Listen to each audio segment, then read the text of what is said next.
자, 여러분 안녕하세요. 오늘은 이제 간신증후군 환자를 종합적으로 좀 접근하는 방법에 대해서 말씀을 드리려고 해요. 이게 좀 간질환 환자 보는 어떤 종합적인 방법이라고 볼 수도 있겠는데요. 그러니까 맥락을 좀 알아야 되거든요, 이게. 그러니까 뭐 딱 간신증후군 이렇게 이제 처음부터 등장하는 게 아니라요. 이 히스토리가 쫙 있습니다. 그걸 한번 만들어 볼게요. 일단은 B형 간염이 있다고 합시다. 그러니까 B형 간염이 있고 이게 이제 관리가 좀 잘 안 되고 그래서 이제 이 리버 시로시스, 이 간경화로 진행을 했습니다. 그러다가 이제 간암이 된 거죠. 간암이 돼서 이제 이런 거에 이제 치료제로는 이제 뭐 소라페닙 이렇게 이제 딱 썼었는데 지금 이제 이 만약에 이분이 온 이유가 뭐 크레아틴이 상승해서 왔다. 크레아틴이 상승해서 뭔가 이 신기능 손상이 있는 게 아니냐 이래가지고 이제 왔단 말이에요. 그럴 때 이제 어떻게 이제 이걸 접근을 해야 되느냐 하는 거예요. 그러니까 이제 딱 뭐 이렇게만 보고 뭔가를 우리가 다 생각을 할 수 있어야 됩니다. 의사는 이렇게 딱 보더라도 여기서 이제 뭔가 머릿속에 그림이 쫙 그려지면서 우리가 어떤 정보를 추가적으로 알아야 되고 환자분께 꼭 물어봐야 될 건 뭐고 이제 이런 것들을 쭉 이제 생각을 할 수 있어야 된다는 거죠. 요 정보만 가지고도. 그걸 한번 좀 해볼게요. 일단은 B형 간염 있으면은 무슨 약을 쓰고 있는지를 알아야 되겠죠. 이 약이 지금 무슨 약을 쓰고 있는지 알아야 되고 그리고 또 이제 뭐 최근에 이 항원이라든지 이 항체 이런 걸 해본 적이 있는지 DNA를 추적하잖아요. 약을 쓴다면 그러니까 이런 DNA는 얼마인지 이런 거 기본적으로 좀 딸려 나와야 되겠죠. 그래서 뭐 지금 이제 쓰는 약은 테노포비어라고 합시다. 이제 테노포비어를 쓰고 있어요. 그러니까 언제부터 썼는지 이런 정보도 조사를 해줘야 되겠죠. 그리고 이제 이 간경화 같은 경우에는 여기에 이제 뭐가 이제 쭉 달려 나와야 되는 걸 우리가 생각을 해야 되냐면은 이 간경화의 합병증이에요. 합병증.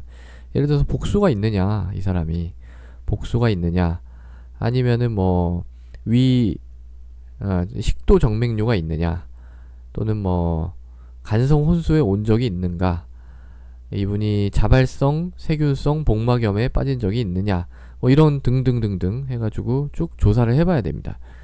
근데 조사를 해봤더니 이제 이분 같은 경우에는 이 복수가 있어요. 복수가 있어서 있는 거는 이렇게 동그라미 하나 더 그릴게요. 복수가 있어가지고 지금 이뇨제 치료를 하고 있습니다. 이뇨제 치료를 하고 있는 상태고 그리고 이제 내시경을 봤더니 내시경을 이제 예전에 본 게 있는데 내시경상에서 이제 이 정맥류가 있는 거죠. 정맥류가 있으면 우리가 출혈 예방을 위해서 뭐 한다 그랬죠? 베타 블로커를 쓴다고 했어요. 베타 블로커. 그래서 이걸 다 조사해 봐야 돼요. 이걸 이제 만약에 이제 대학병원에 계신다면 차트를 쭉 보면서 베타 블로커 쓰고 있나? 이렇게 딱 봐야 되는 거예요. 그러니까 뭐 이것만 가지고 이제 뭐 교수님 차트에 이렇게 딱 써 있다. 그리고 이제 뭐 이렇게 왔다. 이러면은 이런 것 정보들을 다 찾아보고 좀 정리를 해야 된다는 거죠. 그래서 이 베릭스의 또 그레이드는 어떻게 되며 F1, 1인지 2인지 3인지 얼마나 더 크고 이제 꼬불꼬불한지 하는 거 하고 레드 칼라 사인이라 그래가지고 이게 빨간 점이 있으면 더 출혈 잘하고 뭐 이런 게 있거든요. 이런 게 있는지 없는지 또 정확히 어디에 있는지 식도 중부에 있는지 중부서부터 하부까지 있는지 하부에만 있는지 뭐 이런 것들이요. 그런 것들을 쭉 다 조사를 할 필요가 있습니다.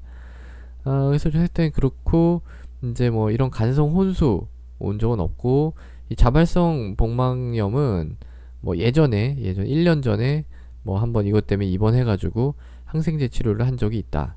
뭐 이렇게 이제 조사가 됐어요. 그러면 여기서 더 나갈 수 있겠죠. 그때 자란 균이 무엇이었는지 이런 거를 또 무슨 항생제를 썼는지 이런 것도 조사를 해봐야 되겠죠. 더 자세히 조사한다면 며칠 동안 썼는지 어떤 항생제 내성균이었는지 이런 것도 조사를 해볼 수가 있는 겁니다. 어쨌든 요 정도까지 이제 하고요. 지금 온 거는 이제 크레아틴이 올라서 왔단 말이에요. 그러면 이제 우리가 여기서 뭘 생각할 수 있나요?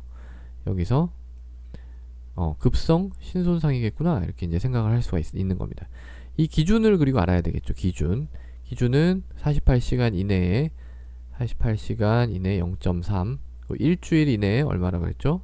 얼마가 아니라 베이스라인에 비해서 50% 이상 증가, 요 기준에 이제 맞는지를 평가를 해봐야 됩니다. 그래서 이걸 평가를 해서 맞았어요. 그러면 이제 급성 신손상이죠.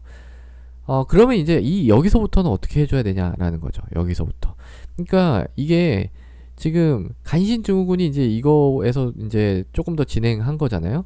그러면 이 딱 간신증후군, 뭐 교과서에는 간신증후군 원인은 뭐 이렇게 딱 나오지만 실제 우리가 환자를 볼 때는 이렇게 나는 간신증후군입니다.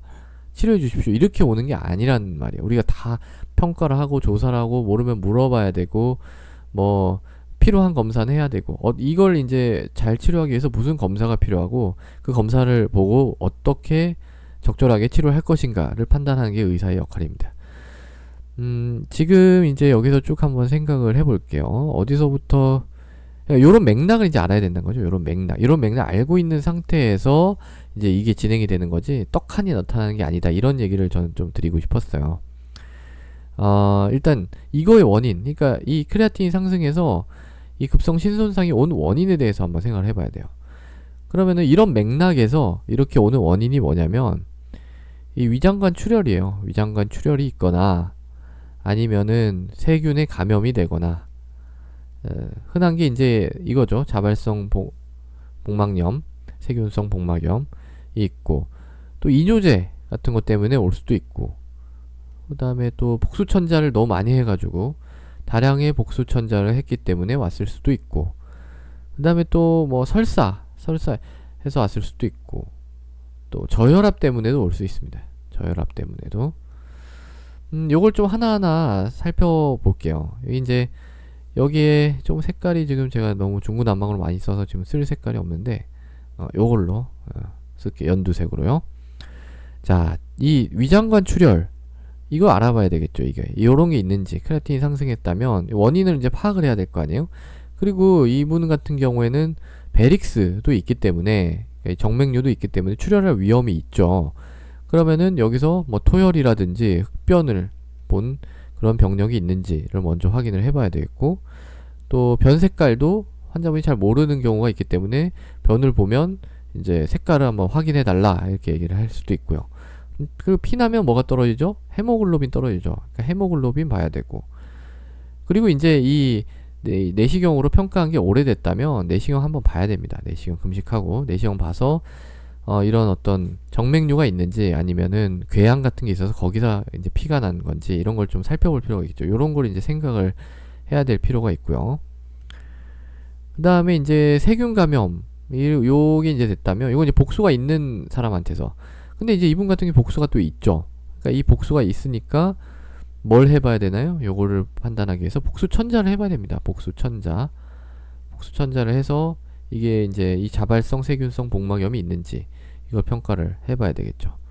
그래서 만약에 있으면 어떻게 해요? 있으면 이제 항생제 쓰고 알부민 드리고 요런 식으로 이제 진행이 되면 되겠죠. 균에 맞게 이제 항생제를 써야 됩니다. 그리고 이제 이뇨제 때문에 올 수 있거든요. 뭐 이뇨제 때문에 이 너무 체액량이 감소해서 또 크레아틴이 상승할 수도 있고 아니면 뭐 이뇨제 자체의 어떤 독성 때문에 크레아틴이 상승할 수도 있습니다. 이렇게 이뇨제 때문에 크레아틴이 상승할 수 있기 때문에 지금 이 복수 조절하려고 이뇨제 쓰고 있잖아요. 이거 중단해야 돼요. 이거 중단해야 됩니다. 그러면 이제 이렇게 얘기할 수도 있거든요. 이분은 복수도 있고 지금 그 급성 신손상도 있는 건데 뭐 급성 이 신손상이 복수보다 더 중요한가요? 뭐 이렇게 이제 물어볼 수 있는데 그러면은 그렇다라는 게 정답입니다. 복수는요, 이 복수 자체가 뭐 문제를 뭐 일으키거나 그런 건 아니에요. 그러니까 뭐 얘를 뭐 가만히 있으면 이제 얘가 또 자발성으로 가고 뭐 이러긴 것도 있고 또 불편하고 이런 것 때문에 그런 거지. 이거 자체가 뭐 당장 막 크게 막 문제를 일으키고 이런 건 아니거든요. 아주 너무 많아가지고 막 긴장성이 되고 이런 게 아니면. 그렇기 때문에 지금은 이제 근데 이거는 뭐라 그랬어요? 급성 신손상 해가지고 나중에 이제 간신증후군 가면은 평균 생존 기간이 1개월이라 그랬죠. 이 굉장히 심각한 거예요. 심각한 거 먼저 좀 해결을 해줘야 됩니다. 그러니까 이뇨제 쓰지 말아야 되고 다량의 복수천자 이분 같은 경우에 뭐 그런 걸 최근에 한 적은 없었어요. 그렇지만은 뭐 예를 들어서 이제 이거 확인하려고 복수천자 했는데 너무 많이 하면 안 되겠죠. 적당히 뽑아서 우리가 볼 정도만 하면 좋은데, 복수가 너무 많으면 또 그것도 좀 곤란하기 때문에 적당히 너무 많이 빼지는 않는 게 좋습니다. 이럴 경우에는. 그 다음에 이제 설사인데요. 이 설사는 또 이 간 환자분들 같은 경우에는 일부러 설사를 하게 하는 약을 또 많이 먹어요. 듀팔락이라 그래가지고, 이게 락툴로스인데, 이 락툴로스를 먹으면 설사를 하는데, 이걸 왜 먹냐면 혹시 이거 간성 혼수 올까봐, 이렇게 자꾸 먹는데, 그렇게 해서 이제 설사가 되잖아요. 그러면은 몸 안에 수분이 부족해지겠죠. 그러면서 크레아틴이 상승할 수 있다는 거예요. 그래서 요런 제제를 먹고 있다면 그런 제제를 조절을 해줘야 되겠죠. 그 다음에 이제 저혈압입니다. 저혈압은 이제 뭐 그냥 올 수도 있지만, 여기서처럼 이 베릭스, 그러니까 정맥류의 예방 목적으로 이 베타 차단제를 쓰거든요. 근데 얘가 저혈압이 일으킬 수도 있습니다. 그러면 이제 이게 저혈압이 왔다 그러면은 이것 때문에 크레아틴이 상승할 수 있기 때문에, 이런 경우에는 이 예방적으로 쓰는 거, 지금 예방하는 게 중요한 게 아니라 이미 지금 난리가 난 상태잖아요. 이것도 끊어야 됩니다. 이 저혈압이 온 상태라 그러면은. 그러니까 이게 굉장히 복잡하죠. 막 서로 다 엮여 있죠. 그러니까 뭐 이게 지금 세균 감염이 왔을 수도 있어서 복수천자를 해야 되는데, 너무 많이 하면 또 그것 때문에 크레아틴이 상승이 그러니까 이게 지금 하나하나가 다 엮여 있는 거예요. 이게. 그러니까 엄청나게 사실 복잡하고 종합적인 접근이 필요한 그런 분야입니다. 그래서 뭐 이 간신증후군 딱 뭐 진단 치료, 사실 저는 뭐 그렇게 배우는 건 사실 별 의미가 없다고 생각해요. 환자의 실제로 보면은 그거보다 훨씬 더 복잡하고 다양한 어떤 그런 점들을 생각할 수 있습니다. 그리고 또 이제 하나 더 생각해야 될 게 있네요. 이겁니다. 이거 B형 간염 치료, 이거하고 지금 이 간신증후군이랑 무슨 상관이 있느냐? 상관이 있습니다. 왜냐고요? 이게 지금 크레아틴이 올랐잖아요. 그러면은 이 TDF, 이 테노포비어 용량을 줄여야 됩니다. 이걸 용량을 감량을 해야 돼요. 왜 그렇죠? 이 테노포비어는 이 신장에 독성이 있는 약물이에요.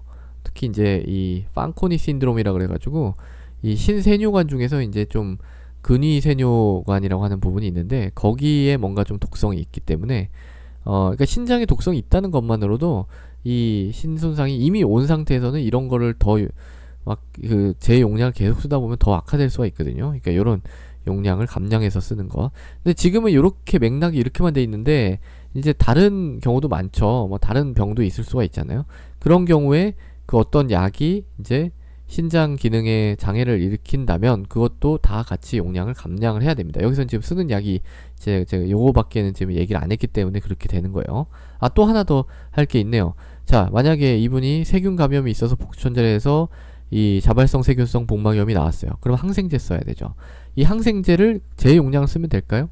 그렇지 않습니다. 이것도 지금 이미 크레아틴이 올라 있는 상태이기 때문에 이것 항생제도 용량을 감량해서 써야 됩니다. 이게 굉장히 복잡하죠. 복잡한 거를 잘 정리를 해야, 잘 정리를 하고 머릿속에 딱딱딱딱 구조화를 시켜서 넣어놔야 이 좋은 의사가 될 수가 있습니다. 자, 그래서 지금 이제 요렇게 이제 좀 설명을 드렸는데, 이걸 종합을 한번 해볼게요. 여기서 이제 종합을 한번 해보죠. 이분 같은 경우에는 지금 문제가 뭔가요? 문제가 B형 간염 있죠. 그 다음에 간경변 있죠. 근데 간경변의 합병증으로 뭐가 있어요? 식도 정맥류가 있죠. 에소파지아 베릭스가 있죠. 그 다음에 복수도 있죠. 그리고 간암도 있죠. 이 간암은 지금 어떻게 해요? 간암은 쓰고 있었는데, 이 지금 이런 상황에서 이 약을 쓸 수 있나요? 못 씁니다. 이것도 중단해야 돼요. 사실은 약 중단해야 되는 거고. 그러니까 이런 게 오면은 약을 이제 중단하는 시간이 늘어나면서 이 진행이 더 빨라질 수도 있어요. 이 간암이. 그렇지만 지금 당장의 어떤 문제를 해결하는 게 더 급합니다. 이 상황에서는. 그 다음에 지금 이제 이 급성 신손상 이렇게 있는 거죠. 요게 이제 알부민 주고 뭐 이래 이틀 정도 봤는데도, 저기 이뇨제 끊고 알부민 주고 이틀 정도 봤는데도 호전이 없으면 그게 이제 헤파토레날 신드롬, 그러니까 간신증후군이 되는 겁니다. 이렇게 쭉 정리를 할 수가 있고요. 요거에 따라서 이 B형 간염에 대해서 뭐 썼나요? 테노포비아 썼죠. 근데 이거는 어떻게 용량을 줄여서 써야 되겠죠. 그 다음에 감경변 요 자체에 대해서는 별로 얘기할 게 없고, 그 다음에 이 베릭스 있을 때 지금 뭐 썼죠? 베타 차단제 썼죠. 근데 베타 차단제 때문에 만약에 전혀 저혈압이 왔다면 용량을 감량하거나 아예 끊는 걸 고려를 해봐야 되겠죠. 그 다음에 이 복수 때문에 아사이티스 복수거든요. 복수 때문에 지금 뭐 썼죠? 이뇨제 썼잖아요. 다이우레틱스. 이뇨제 썼는데 이뇨제 어떻게 해야 돼요? 끊어야죠. 그리고 그럼 복수는 계속 찰 거 아니에요. 그럼 복수는 어떻게 조절해줘요? 복수 천자로. 간헐적으로 복수 천자로. 근데 이 복수 천자도 많이 하면 돼요? 많이 하면 안 되죠. 왜냐하면 그 많이 한 거 자체가 또 크레아틴 올릴 수 있으니까. 그러니까 복수 천자 양은 적절히. 이게 굉장히 어렵습니다, 사실. 그리고 지금 이 간암 치료로 뭐 하고 있죠? 소라페닙 먹고 있었죠. 근데 얘를 어떻게 해야 된다? 중단해야 된다. 그리고 이제 요거의 치료는 이제 뭘 하냐면 원인을 찾아가지고 치료를 하는 건데 이 환자분 같은 경우에는 뭐 자발성 세균성 복막염이 있었다고 하죠. 그러면 이제 알부민에다가 이제 다이우레틱스 컷하고 이틀 정도 봅니다. 근데도 만약에 이게 진행하거나 이러면은 우리가 뭐도 쓸 수 있다? 털리프레신이라고 하는 내장 혈관을 좀 수축시켜주는 약제랑 알부민이랑 동시에 투여를 해볼 수가 있습니다. 물론 뭐 이거 말고도 뭐 또 다른 것도 할 수 있는데 일단 이렇게만 해도 어때요? 굉장히 복잡하죠? 예. 환자 하나 이렇게 시스테마틱하게 정리해서 보기 쉽지 않습니다. 뭐 이 간만 그런 게 아니에요. 다 모든 이제 병이라든지 이런 거는 다 구조화를 시켜서 머릿속에 잘 정리를 하고 그거에 맞게 이렇게 좀 치료를 해야 놓치는 부분이 없이 잘 치료를 할 수가 있습니다. 자, 그래서 오늘은 이 간신증후군 환자를 종합적으로 어떻게 접근하는지에 대해서 말씀을 드렸습니다. 감사합니다.